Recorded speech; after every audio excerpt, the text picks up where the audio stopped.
Bienvenue à tous. Il y a d'abord Lambert Mendo Malanga qui vient de clôturer sa conférence de presse au cours de laquelle il a expliqué la déroute du M23 par les doubles effets de la puissance des feux des FARDC et du désaveu des populations des zones qui étaient occupées. En illustration de cette méfiance des Kivusiens envers les insurgés, le président du Conseil provincial de la jeunesse du Nord Kivu exhorte les jeunes enrôlés dans les forces négatives de quitter ces rangs rebelles et regagner le camp des loyalistes, nous dit Patrick Saloua dans cette correspondance. Guy Kibirando, le président du Conseil provincial de la jeunesse du Nord Kivu, l'a fait savoir dans une déclaration faite à la presse ce jeudi à Goma. Nous sommes aujourd'hui contents d'être libérés par notre gouvernement. Nous disons félicitations, bravo. Nous pensons que c'est déjà une très bonne position qui lui donne une place de choix dans le concert des nations du point de vue maintenant politique et diplomatique. Aujourd'hui, le monde entier sait que on ne peut plus venir s'aventurer avec les FARDC parce que, en tout cas, ils sont disposés à défendre l'intégrité du territoire congolais. Je voudrais ici lancer un appel aux jeunes pour leur demander de rester vigilants, de collaborer avec les services de sécurité, notamment la police et l'armée, pour que s'il y a des cas de gens qui continuent à collaborer avec les ennemis de la République, qu'ils soient dénoncés, surtout ne pas se rendre justice. Pour lui, le chef de l'État congolais Joseph Kabila Kabange est plus déterminé à mettre un terme aux groupes armés au Nord Kivu à travers les FARDC, d'où les jeunes qui sont encore dans différents groupes armés partout en province sont appelés à déposer leurs armes. Les jeunes doivent comprendre que s'ils persistent dans les groupes armés, ils seront responsables, ils seront tenus responsables du non-investissement dans notre pays. Et qui dit non-investissement, c'est-à-dire non-emploi. Parce que si les investisseurs ne viennent pas chez nous, il n'y aura pas d'entreprises qui vont résorber le chômage grandissant et permanent en milliers de jeunes.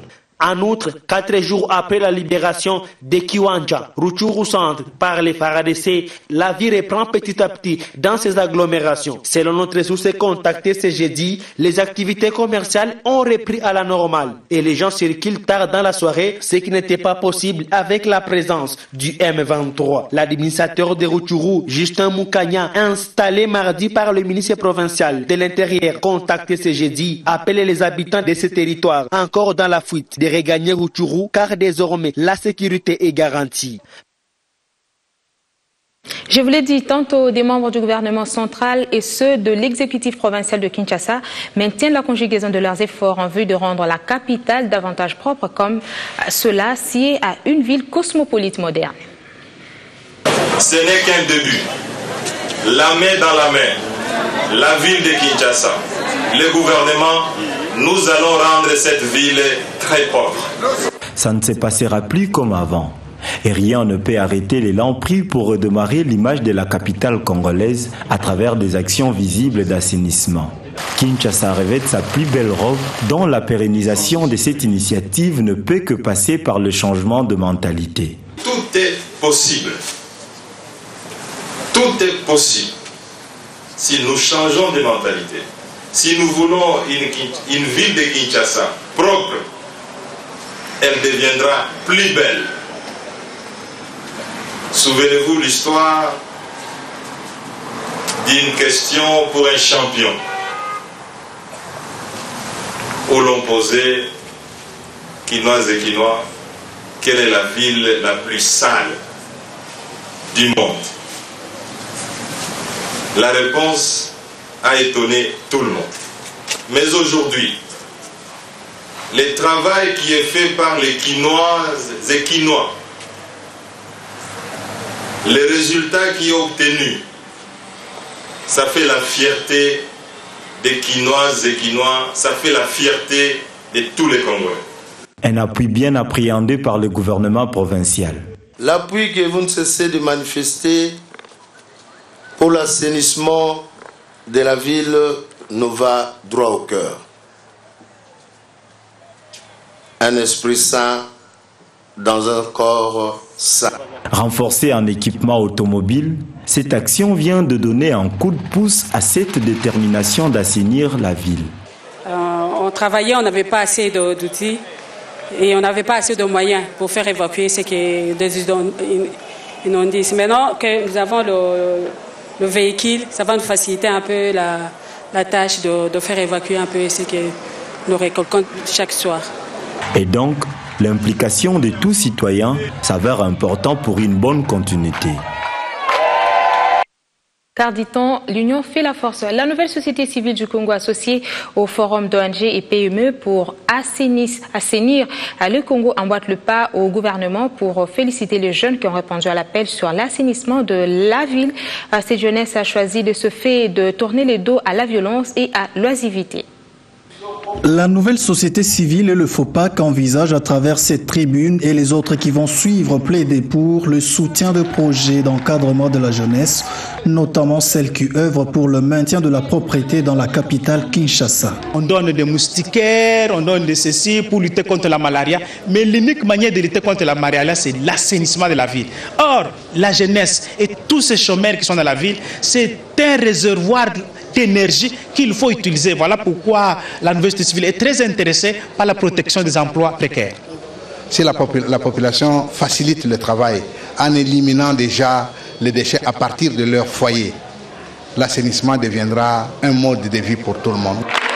La campagne lancée aujourd'hui vise non seulement l'assainissement de la ville, mais aussi la protection des emplois de ses compatriotes qui ont pour la plupart renoncé aux violences urbaines appelées communément Kuluna. Nous devons avoir l'avenir, c'est-à-dire des gens qui travaillent bien, il faut les protéger. Le pays ne peut se défendre à ces pays. Les gens qui se sacrifient d'abord pour le peuple et qui pensent toujours le peuple, qui ont toujours le langage du peuple. Balayer tous les jours, matin et soir, les rues et boulevards de la capitale est devenu un plaisir et une source de revenus de plus ou moins 4000 ouvriers à Kinshasa qui du reste sont dévoués à rendre service à la nation. J'ai refusé de rester à la maison sans rien faire. J'ai frappé toutes les portes pour trouver de l'emploi. Si on me paye bien, et après chaque 2 semaines, mon travail est de balayer. Il me l'argent pour payer ma maman. Je suis maintenant en bonne santé et j'envoie aussi de l'argent à Dakar pour la scolarité de mes enfants.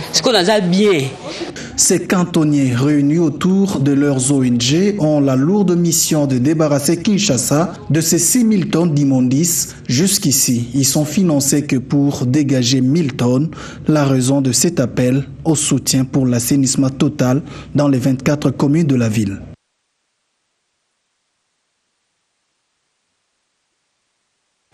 Autre chose, coopération Kinshasa Système onusien, le directeur pays PNUD s'en va après son mandat passé en RDC et comme cela est de coutume, Adama Coulibaly a fait le tour de différentes personnalités nationales pour des dernières rencontres. Il était hier chez Augustin Matata Ponyo, Premier ministre. Arrivé fait mandat en République démocratique du Congo, Adama Coulibaly, directeur pays PNUD, a fait ses adieux au Premier ministre Augustin Matata Ponyo. Cette haute personnalité de l'Agence de développement des Nations Unies a profité de l'occasion pour dresser le bilan de ses différentes activités. Je suis venu voir Monsieur le Premier ministre pour lui dire au revoir parce que je suis en fin de mission ici et le remercier aussi pour la bienveillante attention qu'il accorde à nos activités, les activités du PNUD ici en République démocratique du Congo. J'en ai profité pour lui faire un bilan rapide de ce que nous avons fait au cours des 2 dernières années, notamment dans le domaine de la gouvernance et dans le domaine de la lutte contre la pauvreté. Au cours des 2 dernières années, le PNUD a investi environ 360 millions de dollars sur les 2 axes que je viens de mentionner. Les systèmes judiciaires et sécuritaires figurent parmi les domaines qui ont bénéficié de cette enveloppe. Dans le domaine de la gouvernance, nous sommes intervenus dans la réforme du système judiciaire, mais également dans la réforme du secteur sécurité. Et nous avons, avec le financement du Japon, formé près de 5000 policiers, aussi bien en province orientale, notamment dans le centre de formation de Kapalata, que au Bas-Congo, à Kassangoulou, et plus récemment encore au Katanga, dans le centre d'instruction de Kassapa. Cependant, la fin de la guerre est une astuce qui permettra au gouvernement de disponibiliser des ressources additionnelles pour pouvoir investir en amélioration des conditions de vie des populations. Et puis, vous le savez, la pluie est de retour et la voirie se détériore. Pour colmater les brèches, le ministre des Infrastructures, Travaux publics et Reconstruction est descendu sur le terrain. Question de se rendre compte des sites à réaménager. C'est à l'avenue Ndjoku, dans la commune de Kimbanseke, que le ministre en charge des infrastructures, travaux publics et reconstruction débute sa tournée d'inspection. L'Office des routes y effectue une expérience de stabilisation du sol par la méthode appelée sol fixe. Fridolin Kassushi-Musoka longe cette avenue jusqu'au quartier Bouma Antsele au niveau de la concession du patriarche Antoine Gizenga. La route stabilisée se présente plutôt bien, comme l'explique le directeur général de l'Office de route, Herman Moutima Sakrini. Après les travaux de stabilisation des 3 km, interviendra la modernisation avec la pose du goudron. Comme les maisons sont pratiquement dans la route, nous allons faire un grand travail d'assainissement. Donc, construire les caniveaux, à peu près 18 000 mètres linéaires de caniveaux ici. Ce qui permettra de bien drainer les eaux pour permettre de protéger la route. Donc, nous allons commencer à partir de la semaine prochaine. On va venir commencer à partir d'ici. Vous avez vu que la pente, quand il pleut, ça crée des problèmes. Donc, au lieu de commencer là-bas en bas, nous allons commencer à partir d'ici pour traiter cette pente. Et après avoir traité cette pente, nous allons maintenant aller progressivement jusqu'en bas. Le Fonds national d'entretien routier, à travers son directeur général, Fulgence Bamaros Lobota, rassure que les fonds nécessaires seront décaissés pour l'entretien de cette route d'intérêt provincial. Ici, nous sommes associés pour financer, contribuer au financement de drains, des caniveaux, des ouvrages d'assainissement qu'on va faire le long de cette route pour assurer sa pérennité. L'enveloppe, le coût estimatif jusque-là qui est établi s'élève autour de 3 millions pour les drains. Nous allons voir comment les travaux vont faire. Il revient à l'Office des routes d'organiser l'appel d'offres pour ce travail qui sera fait avec les concours des sous-traitants. Point des chutes de la visite, Passa, où la société chinoise CGCD construit un dallo sur la route nationale numéro 1, où les fortes pluies de l'année dernière avaient causé un affaissement de la chaussée. Fridolin Kassushi-Musoka s'est également arrêté sur le pont cadre de Banounou en pleine construction. Les travaux vont bon train. C'est donc une bouffée d'oxygène pour les riverains de ces sites à aménager. Nous l'avons mentionné dès l'ouverture de cette édition du journal. L'INSS et l'OCC ont sensibilisé hier des jeunes à la culture de l'excellence et à l'école de la gestion autour du thème « La bonne gouvernance, véritable facteur du développement ». La jeunesse d'aujourd'hui doit intérioriser les valeurs susceptibles de garantir le Congo de demain. C'est dans cette optique que se tient un symposium au CEPAS dans la commune de la Gombe autour du thème « La bonne gouvernance, véritable facteur du développement ». Rencontre à laquelle prend part des institutions publiques à l'instar de l'OCC, l'ANAPI et l'INSS, ainsi que de jeunes étudiants venus de différents établissements supérieurs. L'initiative a été saluée par les participants. Ce genre d'initiative permet aux jeunes gens de pouvoir s'exprimer sur déjà les défauts qu'ils ont pu relever dans la société et entrevoir le bout du chemin et proposer de l'alternative à la bonne gouvernance. Les jeunes viennent d'apprendre aujourd'hui l'éventail d'activités de l'OCC. Le cadre de demain, c'est vous les jeunes. C'est vous qui allez gérer le pays demain. Et si vous avez déjà ça en tête, comment est-ce que nous devons gérer notre pays? Je crois que c'est une très bonne chose. Pour les comités organisateurs, l'apport de la jeunesse est indispensable au développement du pays. L'activité s'inscrit dans le cadre de la sensibilisation des jeunes. En fait, c'est une campagne de vulgarisation sur les bonnes valeurs. Et l'objectif, c'est quoi? Nous voulons engager dans les chefs de jeunes la mentalité de la bonne gouvernance comme véritable facteur du développement. Parce que la jeunesse, c'est le pilier de la nation. Et nous voulons former la base pour arriver au sommet. Ces assises ouvertes ce jeudi vont se clôturer vendredi. L'on espère que cette sensibilisation sur la bonne gouvernance va porter des fruits dans l'avenir. Parlons toujours de la jeunesse, ici avec comme cible élèves et écoliers. Ces derniers ont été au centre de l'intérêt des ministres provinciaux de l'éducation de Kinshasa et celui de Bruxelles. Thérèse Olenga, Onema et Rachidi Madrin ont ainsi signé une 4e convention de coopération sur la réhabilitation et l'équipement des écoles de la République démocratique du Congo. La signature de cet accord entre Thérèse Olenga, ministre provinciale de l'Éducation, et son collègue de la région de Bruxelles, la capitale, Rachid Madran, est aujourd'hui à son 4e programme de travail triennal. Un programme de 37 projets qui vise à soutenir la rénovation et la réhabilitation des écoles publiques et privées de Kinshasa. Avant le renouvellement de cet accord, le ministre belge de la Commission communautaire française de Bruxelles a visité le complexe scolaire Lukunga Ambiza, une école réhabilitée grâce à ces programmes. Des écoles où il y a beaucoup d'enfants, où il y a beaucoup de monde. Je vous ai dit, à Lukunda, le premier, c'est plus de 1000 enfants. Et il est anormal que l'on ne puisse pas offrir à ces enfants de militaires des infrastructures scolaires de qualité. Donc je ne peux pas vous donner un calendrier, mais en tout cas, ce que je peux vous dire, c'est que ce projet fait partie des projets sur lesquels il y aura une attention particulière, en tout cas de notre côté. Après l'école réhabilitée, l'autre établissement scolaire à remettre en œuvre est le lycée Kanchachi, une école publique dans un camp militaire, tout un symbole pour Thérèse Olenga. C'est un droit pour nos vaillants militaires, vous voyez tout ce qu'ils font sur le front. Il faudrait au moins que nous puissions les rassurer que nous nous occupons de leurs enfants dans de bonnes conditions de travail. Nous savons que pour construire notre nation, il nous faut au départ le savoir. C'est la qualité des hommes et des femmes que nous allons offrir à ce pays qui fera plus que l'or, le diamant, même le coltan pour lequel on nous fait la guerre aujourd'hui et d'autres ressources importantes. Par ailleurs, depuis 2007, cette école publique et privée de Kinshasa ont été réhabilités et équipés grâce à ces programmes. Rien que l'année dernière, 3,5 millions d'euros ont été investis. La ministre Olenga et ses collègues de l'exécutif de Kinshasa ont pris part au séminaire du renforcement des capacités organisé par le ministère du Plan et du suivi de la mise en œuvre de la révolution de la modernité en vue de leur remise à niveau.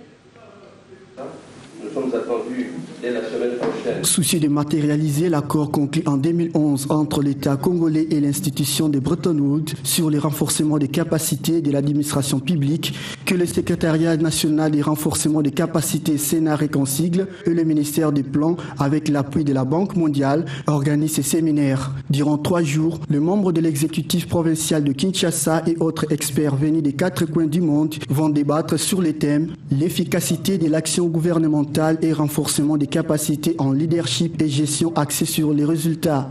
Nous allons parler des notions et principes de base du leadership. On va également évoquer les notions et principes de base de la planification opérationnelle. On va également échanger des expériences en matière de décentralisation parce qu'on est vraiment en plein dedans lorsqu'on est dans un gouvernement provincial comme celui-ci.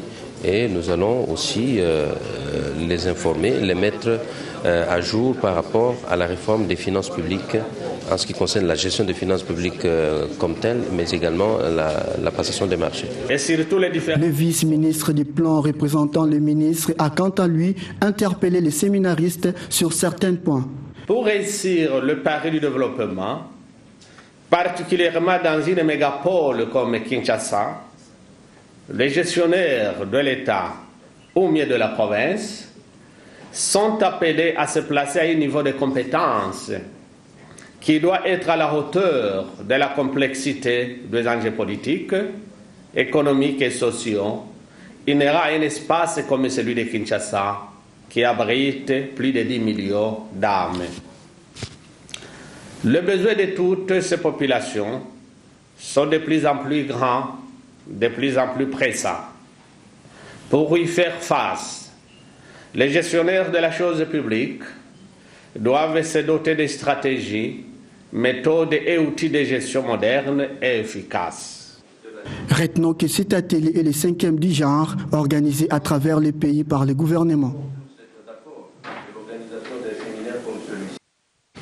Une autre sensibilisation en cours a trait à l'acquisition de la culture d'épargne qui fait défaut aux Congolais, pourtant appelée à se développer sur le plan économique. La Banque centrale du Congo est en première ligne de cette mobilisation, nous dit Julie Sefou dans son reportage. Franchir le pas du long chemin de la culture de la réserve est une nécessité pour tout citoyen congolais. C'est en épargnant que chacun peut participer à l'accroissement de l'économie nationale, car les richesses collectées sont transformées en emprunts pour aider les mêmes contribuables à réaliser leurs rêves. Pour faire large et court de la célébration de la Journée internationale de l'épargne, c'est à l'Athénée de la Gombe que la Banque centrale du Congo a réuni les Congolais et les enfants en particulier.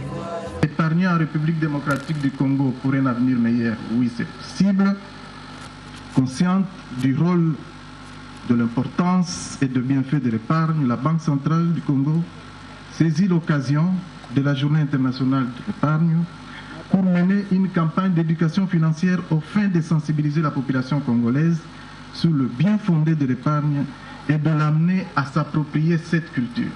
La participation des banques à ce rendez-vous du 31 octobre démontre la nécessité de l'épargne et la détermination de ces différents opérateurs à faire comprendre et vivre la vraie raison de l'épargne. Épargner, c'est vous pouvez même garder de l'argent. Si, exemple, les parents n'ont pas de l'argent pour payer pour vous les Minerval, peuvent venir dans votre compte bancaire pour retirer de l'argent. Épargner, ça peut t'aider pour la vie future. C'est la meilleure solution pour moi, pour notre futur.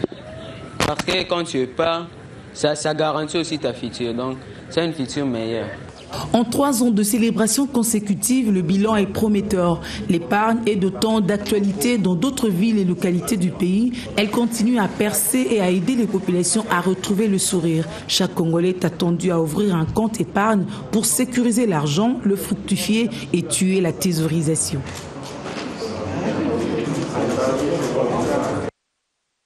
Nous sommes accompagnés de la presse à travers les lignes à l'échelle continentale. Le Soft cite le FMI qui prédit une croissance soutenue au pays d'Afrique au sud du Sahara. Les taux de croissance est prévu à 5% comme pour cette année et à 6% pour l'année prochaine. Autre bonne nouvelle, les taux d'inflation annoncés est en baisse pour la 3e année consécutive et passera en dessous de 6% à la fin de l'année 2014. En Sport Africa News donne l'essence des noms des équipes nationales d'Afrique. C'est le cas du Ghana avec le Black Star qui simplement signifie les étoiles brillantes. C'est aussi le cas des Chipolopolo de la Zambie qui signifie les balles de cuivre. Ainsi, au-delà du rapport à la puissance et à la force et au pouvoir, les noms des équipes nationales des pays africains expriment un charisme, un prestige, mais aussi une fierté nationale. Nous restons en sport pour parler de la Linafo Division 1 l'Anjou ce week-end. Le rencontre de la première journée dans les différents sites du pays. D'abord en groupe A, le DSMP sera face à Lubumbashi Sport au stade des Martyrs de la Pentecôte à suivre le dimanche. Le rencontre entre l'SV Club contre Shark 11, toujours au stade de Martyrs de la Pentecôte et Tout-Puissant Mazembe sera face à Don Bosco au stade Mazembe de Lubumbashi. Télécommunications, nous en parlons avec ce nouveau produit dénommé Alcatel One Touch Pix de la marque Smartphone qui est lancé sur le marché, un produit de la société Orange. Il a été présenté hier au public. Le pack Orange Pixi, c'est le smartphone que vient de lancer la société de télécommunications Orange. Un smartphone vendu non seulement à un prix abordable, mais également avec 360 minutes d'appel, 1200 SMS et 2.4 gigaoctets d'Internet.